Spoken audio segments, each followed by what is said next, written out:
Magandang araw po sa inyong lahat. Ako nga po pala si Riami Tibor at ako ang magiging guro ninyo sa asignaturang Filipino ngayong araw. Ang atin pong tatalakayin ngayon ay tungkol sa pang-abay na pamaraan. Pero bago tayo magsimula, gusto ko munang malaman kung handa na ba kayong matuto. Bigyan ninyo muna ako ng isang kindat kung handa na kayong matuto. Maraming salamat. Nakikita kong handang-handa na talaga kayong matuto, makinig at makiisa sa ating talakayan. Bago tayo magsimula, hayaan ninyo akong basahin ang mga layunin ng ating pagtuklas ngayon. Ang mga layunin. Una, na ipapaliwanag ang gamit ng pang-abay na pamaraan sa pangungusap. Pangalawa, natutukoy at naisasalungguhit ang pang-abay na pamaraan sa pangungusap. At ang panghuli, mauunawaan ang kahalagahan ng wastong paggamit ng pang-abay na pamaraan sa malinaw na pagpapahayag ng kilos. Naiintindihan ba ninyo ang mga layunin, mga bata? Mabuti naman, magpatuloy na tayo. Bago natin talakayin kung ano ang pang-abay na pamaraan, alamin muna natin kung ano ang pang-abay. Mayroon ba kayong ideya kung ano ang pang-abay, mga bata? Kung wala, ayos lang. Makinig lamang kayong mabuti dahil ipapaliwanag ko ito ng malinaw.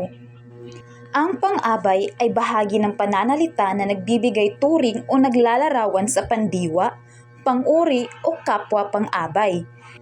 Ipinakikita nito ang karagdagang impormasyon tulad ng paano, kailan, saan at gaano isinagawa ang kilos o inilalarawan ang isang pangyayari. Basahin po natin ang halimbawa. Mabilis na tumakbo si Ben. Ano ang pandiwa sa pangungusap? Tumakbo. Tama. Paano naman tumakbo si Ben? Mabilis na tumakbo si Ben, kaya ang pang-abay sa pangungusap ay mabilis dahil ito ang naglalarawan kung paano tumakbo si Ben. Naiintindihan ba ninyo kung ano ang pang-abay, mga bata? Magaling! Ang salitang nagbibigay turing sa kilos ay tinatawag na pang-abay. Maraming uri ng pang-abay. Ngayon ay pag-aralan natin ang isa sa mga ito. Ang pang-abay na pamaraan ay isang uri ng pang-abay na nagsasabi o naglalarawan kung paano isinagawa ang kilos o pandiwa. Ito ay karaniwang sumasagot sa tanong na paano. Halimbawa, mabagal na nagsulat si Beth. Ano ang pandiwa sa pangungusap? Tama, nagsulat ang pandiwa sa pangungusap. Paano naman nagsulat si Beth? Magaling, mabagal na nagsulat si Beth. Ang salitang mabagal ang pang-abay na pamaraan dahil inilalarawan nito kung paano isinasagawa ang pagsulat. Basahin naman natin ang isa pang halimbawa. Masayang umawit ang mga bata. Ano ang pandiwa sa pangungusap? Magaling! Ang pandiwa sa pangungusap ay umawit. Paano naman umawit ang mga bata? Tama! Masayang umawit ang mga bata. Ang salitang masaya ang pang-abay na pamaraan dahil ito ang naglalarawan kung paano isinasagawa ang pag-awit. Dumako naman tayo sa paggamit ng na o ng. Ginagamit ang na o ng kapag nauuna ang pang-abay bago ang pandiwa. Ito ang nag-uugnay sa pang-abay at pandiwa. Basahin po natin ang mga halimbawa. Una, magalang na sumagot si Ben. Ano ang pang-abay sa pangungusap? Tama, ang pang-abay ay magalang. Ano naman ang pandiwa? Mahusay, ang pandiwa sa pangungusap ay sumagot. Basahin naman natin ang pangalawang pangungusap. Masayang umuwi ang bata. Ano ang pandiwa sa pangalawang pangungusap? Tama! Ang pandiwa sa pangungusap ay umuwi. Ano naman ang pang-abay? Tama! Masaya ang pang-abay sa pangungusap. Magpatuloy po tayo sa panghuling pangungusap. Mabilis na tumakbo ang aso. Ano ang pandiwa sa pangungusap? Magaling! Ang pandiwa sa pangungusap ay tumakbo. Paano naman tumakbo ang aso? Mabilis na tumakbo ang aso, kaya mabilis ang pang-abay sa pangungusap. Ano ang napapansin ninyo sa mga halimbawa? Ano ang nauuna sa pangungusap? Ang pang-abay ba o ang pandiwa? Magaling mga bata! Nauuna ang pang-abay sa pangungusap, kaya na o ing ang ating ginamit. Paano naman kapag nauuna ang pandiwa? Tignan natin. Kapag nauuna ang pandiwa at sinusundan ng salitang nagsasabi kung paano isinasagawa ang kilos, ginagamit natin ang nang.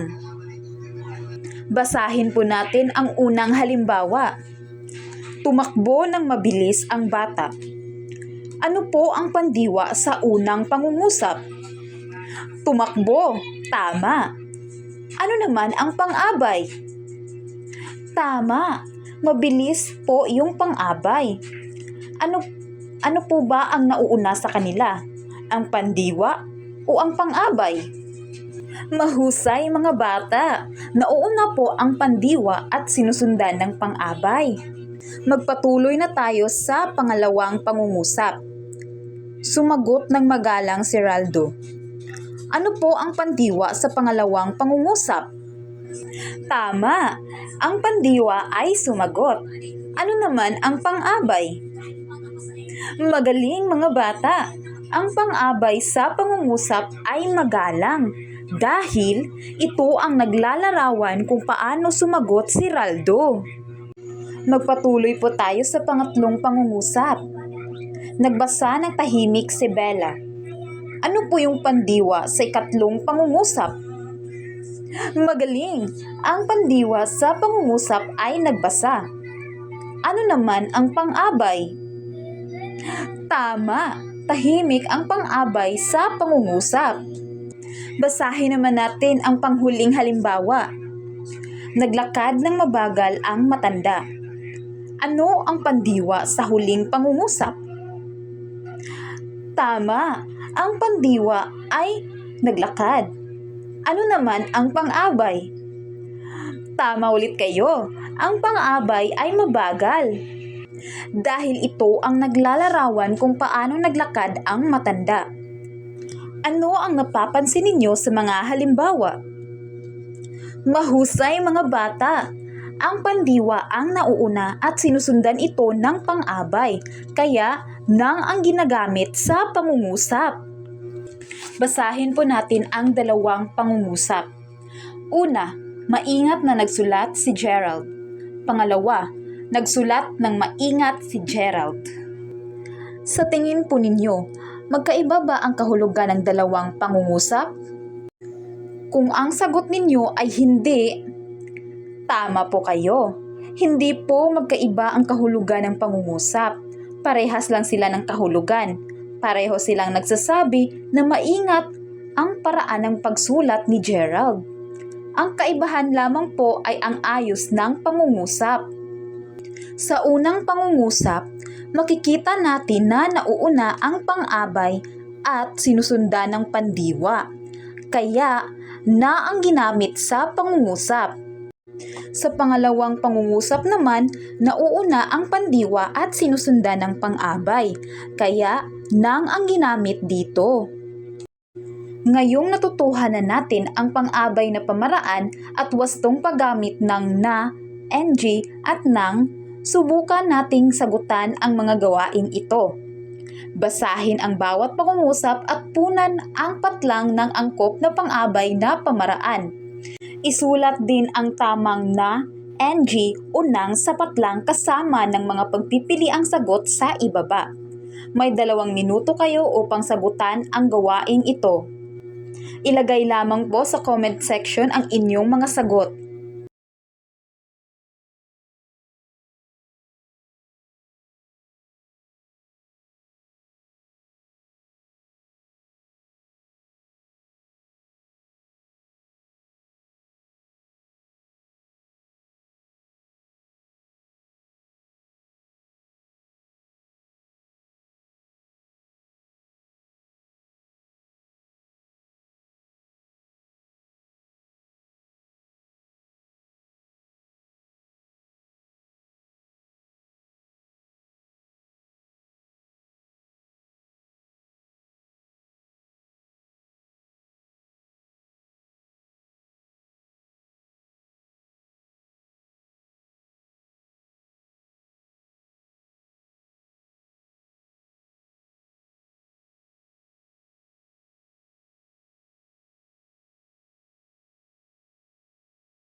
Oops! Tapos na ang oras.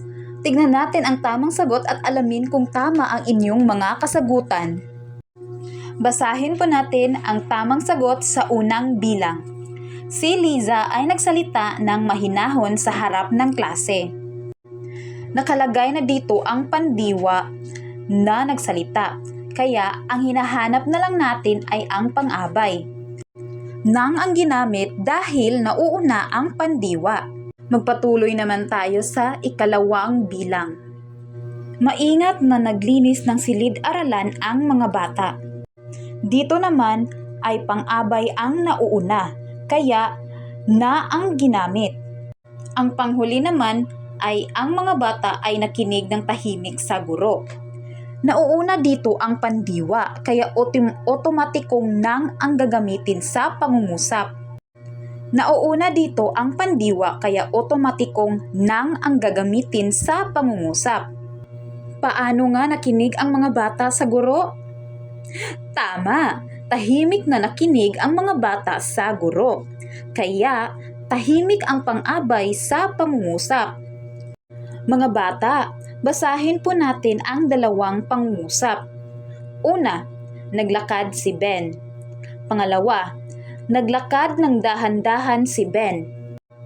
Alin sa dalawang pangungusap ang mas malinaw o mas detalyado? Magaling! Ang ikalawang pangungusap ang mas malinaw dahil sinabi dito kung paano naglakad si Ben. Ano sa tingin ninyo ang nagbibigay linaw sa paraan ng paglalakad ni Ben? Tama! Ang salitang nagbibigay linaw sa paraan ng paglalakad ni Ben ay ng dahan-dahan. Ipinapangita nito na ang pang-abay na pamaraan ay tumutulong upang mas maging malinaw ang ating pagpapahayag ng kilos. Kapag gumagamit tayo ng angkop na pang-abay na pamaraan, mas nauunawaan ng ating kausap o mambabasa ang gusto nating ipahayag. Bago tayo dumako sa pagtataya, mayroon muna akong katanungan. Bilang isang mag-aaral, paano ninyo magagamit ang pang-abay na pamaraan sa inyong pang-araw-araw na pangungusap at pagsulat? Pakilagay lamang po ng inyong kasagutan sa comment section sa ibaba. Ngayon ay dumako na tayo sa ating pagtataya. Isulat sa inyong papel at salungguhitan ang pang-abay na pamaraan sa bawat pangungusap. May 2 minuto kayo upang sagutan ito.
Oops, tapos na po ang oras. Pakicheck na po ng inyong mga papel. Narito ang mga tamang sagot. Maging tapat po tayo sa pagwawasto ng ating mga papel sapagkat ang katapatan ay isang magandang pagpapahalaga na dapat nating taglayin.